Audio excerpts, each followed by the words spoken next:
नमस्कार, live news 24/7 में आपका स्वागत है। मैं हूं आरिफ राजू। आइए आपको दिखाते हैं प्रयागराज समेत आसपास के उन जिलों की खबरों को जो दिन भर बनी रही सुर्खियों में। आमतौर पर देखा गया है कि देश में जब भी लोकसभा या विधानसभा का चुनाव नजदीक आता है तो केंद्र से लेकर राज्य तक की सियासत गरमाने लगती है और बड़े से लेकर छोटे नेता तक पार्टी बदलने और सियासी गलियारे में सनसनी मचाने के लिए सामने आना शुरू हो जाते हैं। अच्छा, ऐसा हो भी क्यों ना क्योंकि कहा जाता है कि राजनीति में सब जायज होता है। वही लोकसभा के होने वाले चुनाव से पहले कांग्रेस और समाजवादी पार्टियों के शीर्ष नेताओं से नाराज, चाहे पूर्व सांसद हो, पूर्व विधायक हो या पार्टी के टिकट पर, कई कई बार चुनाव लड़ चुके एक एक कर कुछ विपक्षी दलों के नेता भाजपा का दामन थामने की कवायद में जुट गए। पिछले दिनों सपा के कद्दावर नेता आजम खान, पूर्व सांसद रेवती रमण सिंह और कौशाम्बी की विधायक पल्लवी पटेल अपनी ही पार्टी के मुखिया से नाराजगी जता चुके हैं, तो अब सपा के टिकट पर 2 बार इलाहाबाद शहर पश्चिमी सीट से चुनाव लड़ चुकी और इलाहाबाद विश्वविद्यालय की इकलौती पूर्व महिला अध्यक्ष रही ऋचा सिंह ने समाजवादी पार्टी से नाता तोड़कर भारतीय जनता पार्टी का दामन थाम लिया है। ऋचा सिंह का कहना है, सपा की नीतियों के साथ साथ जिस तरह से लखनऊ की सड़कों पर रामचरितमानस को प्रतियां जलाया गया, अयोध्या में भगवान श्री राम के मंदिर को लेकर हुई बयानबाजी से काफी आहत हुए। वही प्रधानमंत्री नरेंद्र मोदी और मुख्यमंत्री योगी आदित्यनाथ की नीतियों से मैंने भाजपा को सदस्यता लिया है। उन्होंने ये भी साफ की, समाजवादी पार्टी तो मैंने 1 साल पहले ही छोड़ दिया था। देखिए, सवाल नाराजगी का नहीं है। मैंने प्रयागराज में जन्म लिया, मैंने प्रयागराज में अपनी पढ़ाई की और इसी प्रयागराज में इलाहाबाद विश्वविद्यालय से मुझे पहली महिला छात्र संघ अध्यक्ष निर्वाचित होने का मौका भी मिला और इसी प्रयागराज की सड़कों पर मैं जन मुद्दों को लेकर लगातार आंदोलनरत रही हूँ।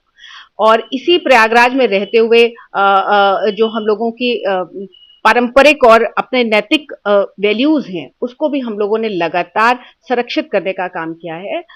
समाजवादी पार्टी में मैंने पूरी निष्ठा से काम किया, पूरी ईमानदारी से काम किया, लेकिन जिस तरीके से समाजवादी पार्टी में पिछले कुछ सालों से जन भावनाओं को आहत करने का दौर चल पड़ा है।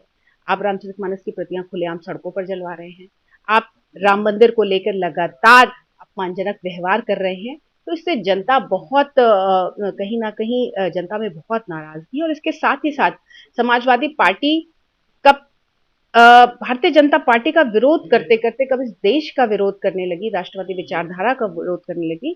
तो ये सारे इन चीजों को देखते हुए मैंने भारतीय जनता पार्टी वो की सदस्यता को अपनाया और समाजवादी पार्टी को मैंने लगभग 1 साल पहले ही छोड़ दिया था।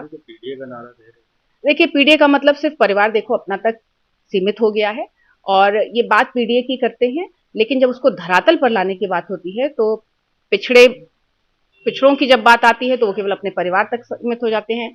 दलितों की बात आती है तो उनके मुद्दों के लिए वो जमीन पर नहीं आते और अल्पसंख्यकों की जब बात आती है तो अभी आपने राज्यसभा में देखा है कि किस तरीके से उन्होंने फैसला लिया। तो ये पीडीए का नारा देना एक बात है, लेकिन जनता को लेकर चलना एक बात है। समाजवादी पार्टी लोहिया जी की बात करती थी, लेकिन अगर आज लोहिया जी होते तो वो समाजवादी पार्टी के कार्यालय पे उसी दिन ताला लगवा देते जिस दिन रामचरितमानस की प्रतियां खुलेआम सड़कों पर लखनऊ में जलाई गई थी, क्योंकि लोहिया जी जो कि समाजवाद की पुरोधा थे, उन्होंने रामायण मेले की बात की, उन्होंने रामकृष्ण शिव में इस देश की आत्मा को देखा, लेकिन उसी रामकृष्ण शिव की जब बात आती है तो समाजवादी पार्टी अपना स्टैंड नहीं क्लियर कर पाती।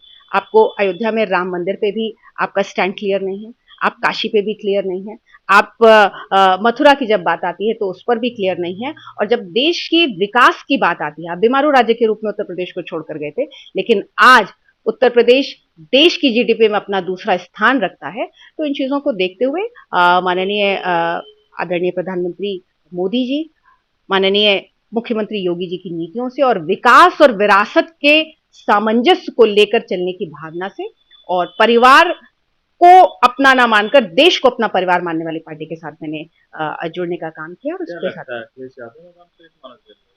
देखिए, जिस तरीके से रामचरितमानस की प्रतियां खुलेआम लखनऊ की सड़कों पे इस देश की उत्तर प्रदेश की राजधानी में जलाई गई और उसके बाद जिन लोगों ने उसको जलवाया, जिनके बयानों ने उनको उन्होंने तत्काल रूप से महासचिव बनाने का काम किया, तो इससे स्पष्ट होता है कि इसके पीछे क्या मंशा थी और इससे उससे समझा जा सकता है। दिन भर की महत्वपूर्ण खबरें देखने के लिए लाइव न्यूज 24x7 को लाइक और सब्सक्राइब करें। अभी के लिए बस इतना ही। अगले बुलेटिन में आपसे फिर होगी मुलाकात। तब तक मुझे दीजिए इजाजत। नमस्कार।